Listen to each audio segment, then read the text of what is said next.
பிறகு அவள் செமினார் அன்று கிடையாது. அவள் வந்தது காரணம் பிரின்ஸ்பல் பார்ப்பதற்கு. என்னுடைய சோகத்தை நினைத்து அவளும் வருந்தி பிரின்ஸ்பல் கூப்போன் செய்து, சார் நாளைக்கு நம்ம மீட் பண்ணலாம், இன்று எனக்கு ஒரு வேலை இருக்கிறது என்று சொல்லிவிட்டு அவரிடம் பேசி வைத்துவிட்டு என்னை வா வெளியில் போகலாம் என்று கூப்பிட்டாள். இல்லை வேண்டாம், நான் கல்லூரிக்கு போகிறேன் என்று சொன்னேன். வகுப்பறைக்கு செல்கிறேன் என்று சொன்னேன். அங்கே போயும் அழகத்தானே செய்வாய், வா என்று கூப்பிட்டு அவளுடைய காரில் ஏற்றினாள். நீ எதில் வந்தாய் என்று கேட்டாள். பைக் இருக்கிறது என்று சொன்னேன். பைக் எங்கே இருக்கிறது என்று கேட்டாள். காலேஜுக்கு வெளியே நிப்பாட்டி வைத்திருக்கிறேன் என்று சொன்னேன். பிறக்க அவள் காரில் ஏற்றிவிட்டு கல்லூரிக்கு வழி நிப்பாட்டி பைக்கை ஸ்டார்ட் செய்து இருவரும் கல்லூரியில் விட்டு வெளியே வந்தோம். அவள் என்னிடம் ஒரு பாலம் இருக்கிறது, அந்த பாலத்தின் பெயர் சொன்னாள். கன்னியாகுமரி மாவட்டத்தில் உள்ள அனைத்து பேருக்கும் நன்றாக தெரியும், அதனால் சொல்ல விரும்பவில்லை. பார் என்ற சொல்லில் தொடங்கக்கூடிய பாலம். அந்த பாதத்திற்கு கீழ் அவளுடைய காரை நிப்பாட்டினாள். பிறகு அவள் என்னோடு பைக்கில் ஏறினாள். பிறகு போத்தீஸிற்கு சென்றோம். அங்கே கடையெல்லாம் பூட்டு, காலையில் எங்கே கடை திறக்கும்? பிறகு ஏதோ ஒரு கடையில் நின்றோம். அந்த கடையில் கூட்டிக்கொண்டு போய் எனக்கு ஒரு டிரஸ் எடுத்து தந்தாள். பிறகு யூனிபார்மை கழட்டி பேக்கில் வைத்து விட்டு அதை போட்டுக்கொண்டேன். பிறகு நேராக என்னை ஒரு பாதையில் அழைத்து சென்றாள். அது கடல் கரை அமைந்திருக்கும் பாதை. போகும் வழியில் சில தின்பண்டங்கள் மற்றும் பல பொருட்களை வாங்கி கொண்டு சென்றோம். அவள் என்னை பற்றி கேட்டாள். நான் என்னுடைய வீட்டின் நிலைமை எல்லாம் சொன்னேன். சரி, நீ நினைத்து கவலைப்படாதே, உன்னை அவள் புரிந்து கொள்ளவில்லை, விட்டு போய்விட்டாள், எதுக்கு கவலைப்படுகிறாய்? அவள் ஒரு நாள் வருத்தப்படுவாள் என்று சொன்னாள். அது உண்மைதான், எனக்கு தெரிந்தவர்கள் மூலம் நான் தெரிந்து கொண்டேன். அவள் என்னை நினைத்து வருந்தினாள் என்று. அவள் சொன்னது நிறைவேறியது. இந்த அறம் நம்பவில்லை. சமீபத்தில் கேள்விப்பட்ட போது உண்மையாக இருக்கிறது. பிறகு இருவரும் அங்கே சென்றோம். கடற்கரையில் யாருமே கிடையாது. பல பேர் இங்கே வரமாட்டார்கள்.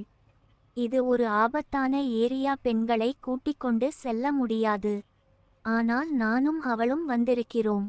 கூட்டமாக பசங்க வந்த பிரச்சனைதான். அவளிடமும் என்னை காப்பதற்கு நீ இருக்கிறாயே என்று சிரித்தாள். ஒரு பெண்ணின் புன்னகை போதும் ஒரு மனிதனை மாற்றுவதற்கு என்னை மாற்றினது. பிறகு இருவரும் ஒரே இடத்தில் அமர்ந்தோம். பிறகு என்னுடைய கதை எல்லாம் கேட்க ஆரம்பித்தார். நானும் என்னுடைய வாழ்க்கையில் நடந்த எல்லா கதையும் சொன்னேன், ஒளிவு மறை இல்லாமல். நான் சில தவறுகளையும் சொன்னேன். சரி விடு, இது எல்லா வாழ்க்கையிலும் செய்யக்கூடிய தவறுதான் என்று சிரித்தாள். பிறகு உங்களை பற்றி சொல்லவே இல்லையே என்று சொன்னேன். அவளும் சொல்ல ஆரம்பித்தாள். அவருடைய வாழ்க்கையில் கணவனை இழந்த கதை, வாழ்க்கையில் தனிமை பற்றிய கதை, யாருமே இல்லை என்ற வருத்தம் என்று சொன்னாள். எல்லோரும் என் மேல் பிரியம் வைப்பதற்கு என்னுடைய பணமும் என்னுடைய அழகும் தான் காரணம் என்று சொன்னாள். நானும் அமைதியாக இருந்து பிறகு சொன்னேன், உண்மைதான், அழகிருந்தால்தான் எல்லோரும் பின்னாடி வருவார்கள். அழகு இல்லை என்றால் யார் வருவார்கள் என்று சொல்லி சிரித்தேன். நீயும் அழகு பின்னாடி தான் போவாயா என்று கேட்டாள். எனக்கு வெண்மையாக இருக்கக்கூடிய பெண்களை பிடிக்கும் காரணம் ஒன்று தான். என்னுடைய வாழ்க்கையில் குழந்தை அழகாக இருக்கும் என்ற எண்ணம். நான் அழகாக இல்லை, குழந்தை அழகாக இருக்கும். நானும் என்மைதான் மாநிறம். அவள் சிரித்து விட்டு வேறென்ன காரணம்? நீ ரொம்ப மோசம் என்று சொன்னாள். வேற எதுவும் இல்லை என்று சொன்னேன். பிறகு இருவரும் பல காரியங்களை குறித்து பேச ஆரம்பித்தோம். கொஞ்ச நேரத்தில் நண்பர்களாக மாறிவிட்டோம். பிறகு நிறைய விஷயத்தை பற்றி பேச ஆரம்பித்தோம். பிறகு என்ன, அந்த கடலில் விளையாட ஆரம்பித்தோம். நிறைய நேரம், எவ்வளவு நேரம் விளையாடினோம் என்று கூட தெரியவில்லை. சாயங்காலம் ஆகிவிட்டது. அவள் புடவை உடுத்திருந்தாள். அவள் மேல் எல்லாம் ஈரம் ஆகிவிட்டது. பிறகு உடை மாற்றுவதற்காக ஒரு இடத்தில் நின்று உடைகள் எல்லாம் எடுத்து தண்ணீர் பிழிந்து மாற்றிக் கொண்டு வந்தாள். நான் அவளுக்கு காவலாக நின்றேன்.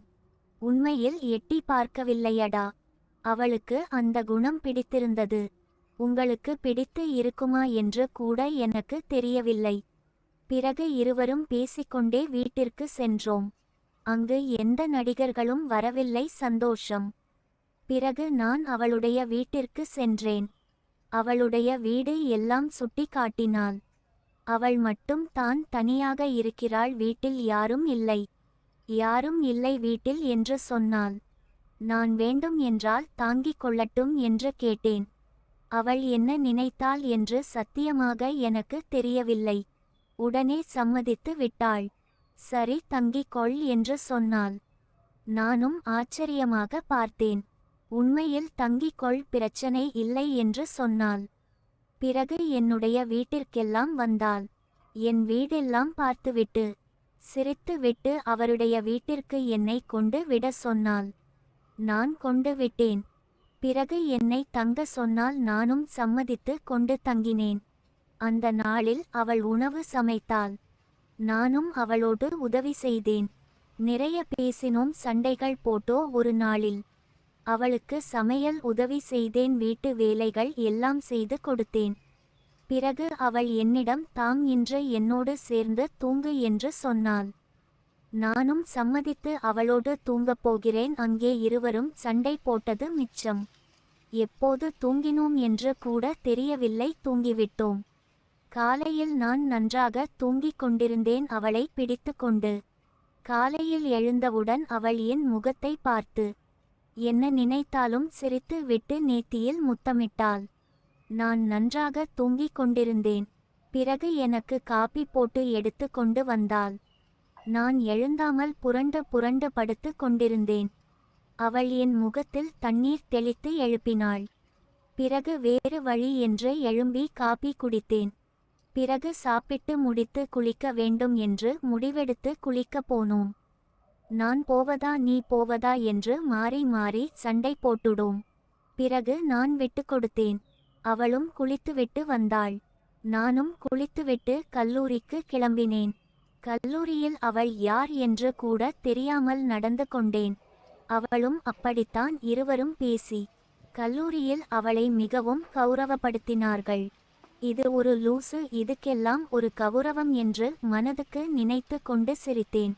அவள் என்னை பார்த்து கொண்டுதான் இருந்தாள், வாயை பொத்திக் கொண்டு சிரிப்பதை. பிறகு கல்லூரி முடிந்த பிறகு நான் பைக்கில் அவருடைய வீட்டிற்கு போய்க் கொண்டு இருந்தேன். என்னுடைய வீட்டில் எல்லாம் சொல்லி விட்டேன். அவளோட தங்க போவது என் வீட்டில், அப்படி எல்லாம் செய்யக்கூடாது என்று சொன்னார்கள். எவன் கேட்பான், போங்கடா என்று சொல்லிவிட்டேன். கேட்டதற்கு லவ் பண்ணுகிறேன் என்று சொல்லிவிட்டு போய்விட்டேன். என் அம்மா ஒன்றும் சொல்ல முடியவில்லை. அமைதியாக ஆகிவிட்டார்கள். என் அப்பா கேள்வியை கேட்க மாட்டார். அவருக்கு அவர் உண்டு, அவர் வேலை உண்டு, குடி உண்டு. பிறகு அவளை என்னுடைய அம்மாவிற்கு ஃபோன் செய்து புரிய வைத்து அமைதிப்படுத்தினார்கள். பிறகு என்னை பார்த்து அவள் முறைத்து விட்டு, உன்னுடைய அம்மாவிடம் என்னடா சொல்லி இருக்க என்று என்னை பிடித்து தலை ஆட்டி மண்டையில் கொட்டு வைத்து என்னை அடி அடி என்று விடுத்து விட்டாள். பிறகு நானும் அவளை அப்படி செய்தேன். இருவரும் சண்டை போட்டு புரண்டும். அதுவும் இரவு நேரம் தூங்குவதற்கு முன்பு. அவளை நான் ஒரு பெண்ணாக கூட பார்க்கவில்லை. இருவரும் சண்டை போடும். நான் அவளை கடித்து வைத்தேன், அவளும் என்னை கடித்து வைத்தாள். இப்படி இருவரும் அந்த ராத்திரி சண்டை போட்டு தூங்கினோம். காலையில் கட்டி கொண்டு தூங்கியிருந்தோம். அடுத்த நாள் கல்லூரி காலையில் சண்டை. இப்படி கிட்டத்தட்ட ஒரு மாதம் என்னுடைய கல்லூரிக்கு வருவதும் போவதுமாக அவள் இருந்தாள். நானும் அவளுடைய வீட்டிற்கு சென்றேன். ஒரு மாதத்தில் நாங்கள் இருவரும் நெருங்கிய நண்பர்களாகி விட்டோம். அவள் என்னுடைய வீட்டிற்கு கூட வந்து தங்கியிருந்தாள். என் அம்மா இருக்கும் அவளை மிகவும் பிடித்து விட்டது. ஒரு நாள் ஒரு காரியத்திற்காக வெளியூர் செல்ல வேண்டும் எனக்கு, அதனால் சென்றிருந்தேன். அந்த ஒரு நாள் இதோ ஒரு வருட காலம் போல இருந்தது. அவளுக்கும் அப்படித்தான். இருவரும் அடிக்கடி மெசேஜ் செய்து பேசிக்கொண்டோம். எங்கே இருக்கிறாய், என்ன செய்கிறாய் என்று என்று கூட புரியவில்லை. மனம் அப்படி ஒரு போராட்டம். அவள் மேல் இருப்பது அன்பா காதலா என்று எனக்கே தெரியவில்லை. இதை நினைத்து கொண்டே இருந்தேன். பிறகு வீட்டிற்கு அடுத்த நாள் காலையில் வந்தேன்.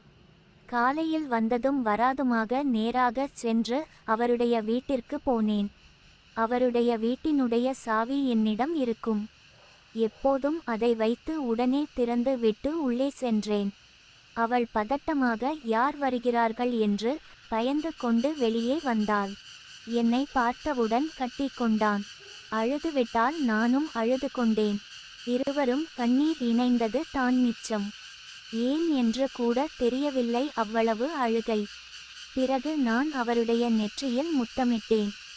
அவருடைய கண்களை ஏக்கமாக பார்த்தேன். அவளும் என்னை ஏக்கமாக பார்த்தாள். அந்த ராத்திரி அவள் தாலியை கழட்டி வைத்து விட்டாள். ஏன் என்று கூட அவளுக்கு தெரியவில்லை. அவள் வெறும் களத்தில் தான் இருந்தாள். எந்த நகையும் அணியவில்லை. நாங்கள் பேசக்கூடவில்லை. ஒரு வார்த்தை கூட இருவரும் செய்கையால் புரிந்து கொண்டோம். பிறகு நான் அவள் வைத்திருந்த தாலி செயினை திடீரென்று பார்த்துவிட்டு கையில் எடுத்து அவளுடைய கழுத்தில் கட்டினேன். அவள் அதிர்ச்சடைந்தாள். பிறகு அவளுடைய அறையில் இருந்த குங்குமத்தை எடுத்து அவள் இடத்தில் வைத்து முத்தமிட்டேன் அவளை. இனிமேல் நான் போக மாட்டேன், உனக்கு மட்டும் தான் என்று